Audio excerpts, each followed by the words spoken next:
Армысыздар, сіздермен бірге Омарай Шолпан Қазығұрт Ньюс телеарнасынан бүгін желтоқсан айының 5-ші жұлдызында Қазығұрт ауданында елбасымыз Нұрсұлтан Әбішұлы Назарбаевтың болашаққа бағдар рухани жаңғыру бағдарламасы аясында тәуелсіздігіміздің 27 жылдығына орай жайдарман көңілашар сайысы өткізілуде. Бұл сайысқа оңтүстігіміздің түкпір-түкпірінен өнер десе ішкен асын жерге қоятын дарынды да талантты оқушылар қатысуда. Солардың ішінде Қазығұртымыздың намысын қорғайтын Ленинск құрамасы да бар.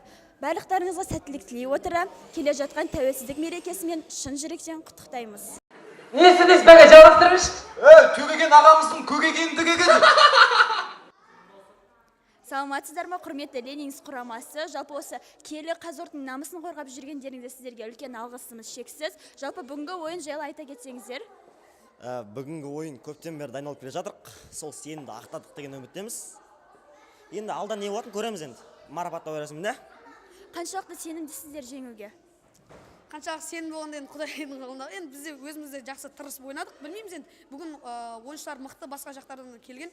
Біз оларға да мықты деңгейде астам ойнайтын біз енді жеңеміз деген үміттеміз. Көрермендерге кішігірім тілектеріңізді білдіре өтсеңіздер.